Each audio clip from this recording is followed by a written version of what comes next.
Agora é a correção. Tudo bem, primeira série? Espero que estejam todos bem em casa, com saúde e estudando. Nós começamos a nossa aula número 14, a nossa aula de correção dos ciclos biogeoquímicos, certo? Corrigiremos as páginas 141 e 142. Vamos lá? Então, a gente começa na página 141, exercício 1 do Aplicando Conhecimentos. Fala assim, qual a diferença entre o fluxo de energia e o fluxo de matéria nos ecossistemas? O que a gente tem que lembrar? Como eu comecei a aula passada. Eu comecei dizendo que o fluxo de energia ele tinha uma direção, ele era unidirecional, ele ia perdendo energia, ela ia se dissipando, ela ia sendo utilizada nos processos metabólicos dos seres, né? Então, ele é um fluxo que começa maior nos produtores e vai diminuindo ao longo da cadeia alimentar.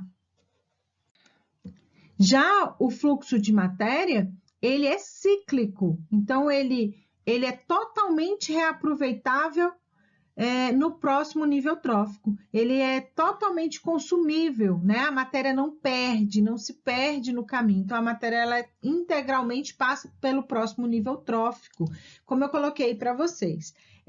Nos ecossistemas naturais, o fluxo de energia é unidirecional, ou seja, a energia perdida pelos organismos na forma de calor ou nos seus processos metabólicos não pode ser utilizada por eles. Por sua vez, o fluxo de matéria é cíclico, portanto, os elementos químicos podem ser reutilizados a todo momento pelos seres vivos do planeta. 2.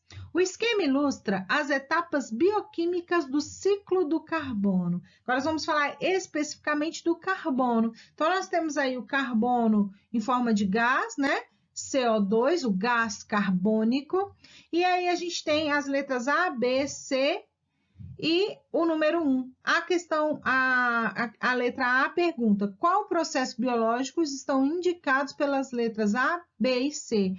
A gente percebe que é uma seta em direção ao vegetal, então a planta está absorvendo gás carbônico, então é fotossíntese. Na B, está saindo do vegetal e dos animais, devolvendo o carbono para a atmosfera, respiração, certo? E na C, depois de passar pelos decompositores, está devolvendo carbono em forma de gás aí para a atmosfera, decomposição.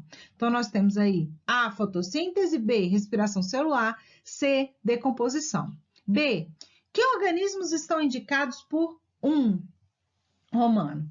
Qual é a importância desses organismos para o ciclo? Então, eu falei já, né, que são os decompositores, né, sejam eles fungos, bactérias, sejam eles bactérias ou fungos, eles estão devolvendo, a importância dos decompositores é devolver, ciclar esse carbono, né, é deixar ele disponível para a fotossíntese. Então, tá aí. 1 indica os decompositores, como bactérias e fungos, que são organismos responsáveis pela reciclagem do carbono, pois utilizam matéria orgânica morta como alimento e devolvem para a atmosfera o carbono na forma de gás carbônico, que pode ser reutilizado por quem faz fotossíntese, certo? 3. Quais são as estruturas responsáveis por absorção, transporte e eliminação de água nos vegetais? Que a gente está falando do ciclo da água. Qual estrutura faz cada um desses processos? O de absorção, a gente já liga as raízes, né? Principalmente a parte dos pelos absorventes. O transporte é feito pelos vasos condutores, no caso aí, o xilema, né? Que é um vaso que vai percorrer todo o vegetal. E a eliminação é feita pelas folhas, num órgão chamado estômato, principalmente, né? Que é o que faz a devolução aí da água para o ambiente. Então, tá aí. A absorção da água ocorre por meio dos pelos absorventes presentes nas raízes. O transporte de água é feito no xilema, um tecido presente em toda a planta. E a eliminação de água acontece principalmente por meio dos estômatos presentes nas folhas dos vegetais. 4. Qual é a diferença entre combustíveis fósseis e biocombustíveis? Dê 2 exemplos de cada. Combustíveis fósseis vão ser derivados da biomassa de organismos passados, remotos, né? E os biocombustíveis são dos organismos que existem atualmente, tá? Essa é a diferença. E 2 exemplos de cada eu coloquei aqui para vocês. O combustível fóssil, a gente tem petróleo e carvão mineral, né? Como exemplos. E o biocombustível, a gente tem etanol e biodiesel, os dois derivando da biomassa, um de organismos remotos e outro de organismos atuais. Questão 5 da Unicamp, São Paulo, 2015, diz assim: o nitrogênio é um elemento essencial para as plantas, podendo ser obtidos do solo ou da atmosfera. No último caso, verifica-se a associação entre plantas e bactérias que irão captar moléculas de nitrogênio e convertê-las em compostos nitrogenados usados na nutrição das plantas. Opa, a planta está ganhando aí. Em contrapartida, as bactérias se aproveitam dos produtos oriundos da fotossíntese realizado pelas plantas. Essa associação é denominada, olha, eu não sei nada de ciclo de nitrogênio, mas eu estou percebendo que os dois estão ganhando, então é uma relação mutualística, certo? Então, o que tem que lembrar? Quem é a bactéria que faz isso? Qual produto? O que eles vão produzir no final disso aí? Disse lá, ó. Irão captar as moléculas de nitrogênio e convertê-las em compostos nitrogenados. A relação é mutualismo, tá?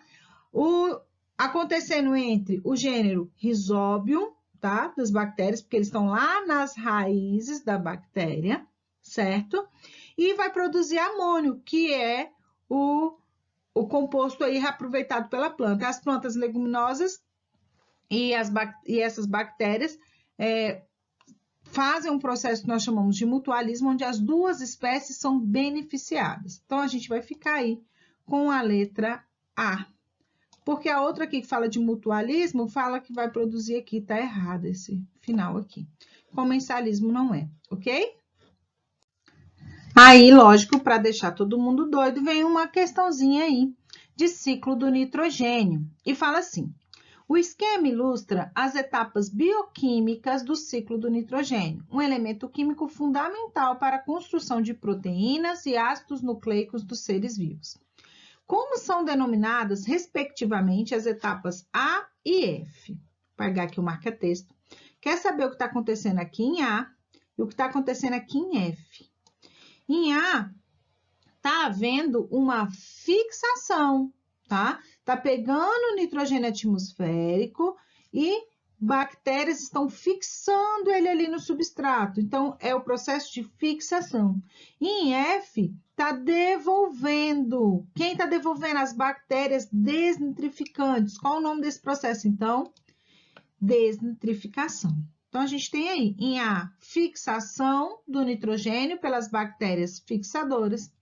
E F, a desnitrificação pelas bactérias desnitrificantes, certo?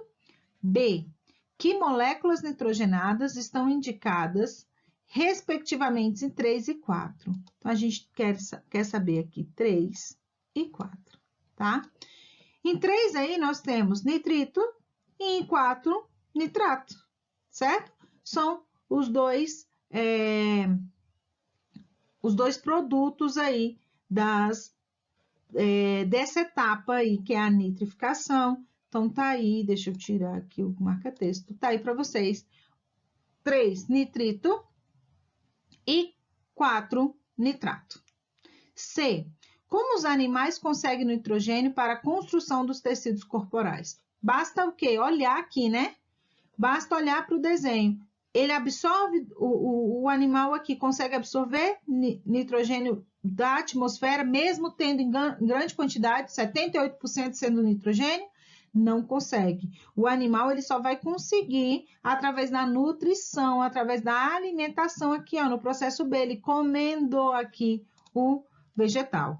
Então, tá aí, os animais conseguem nitrogênio por meio da nutrição, ou seja, quando se alimenta do vegetal ou de plantas que se alimentaram do vegetal, tá?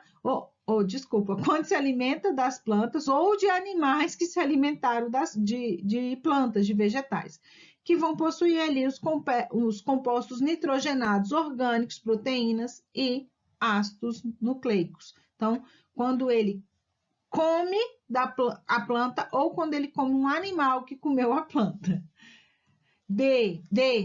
quais são as moléculas nitrogenadas absorvidas nas raízes das plantas? Então, a gente tem ela aqui sendo absorvida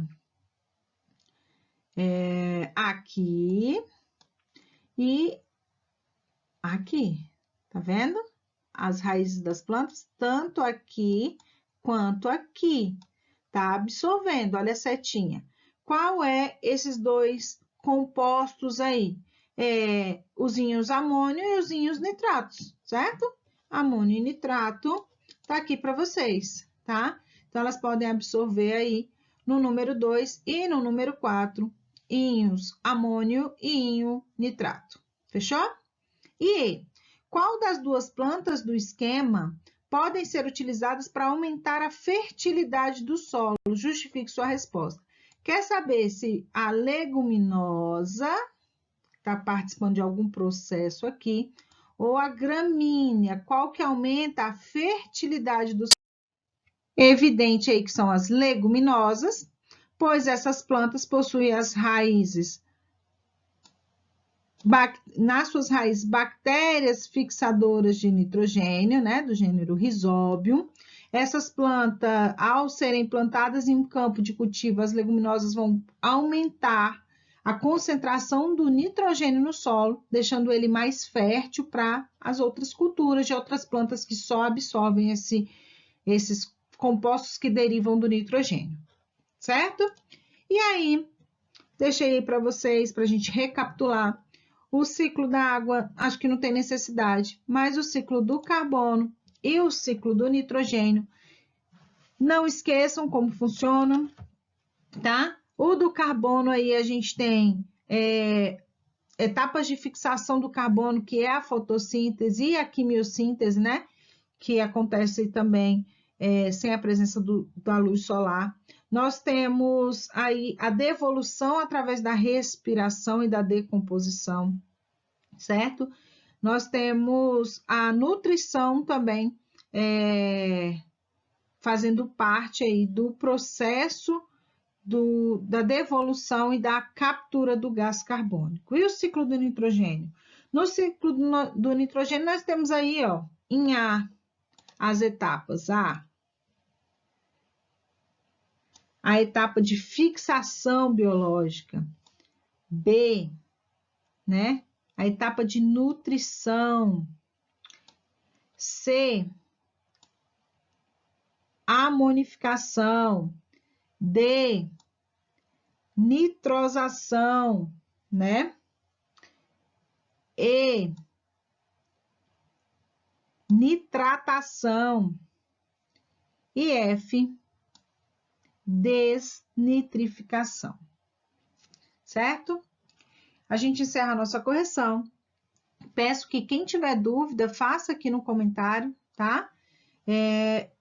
Eu já falei na última aula, a primeira série não tem feito perguntas, poucas pessoas marcando a presença. Peça para os colegas vir assistir às aulas, marcar a presença, tá? Porque eu estou sentindo falta de vocês aqui.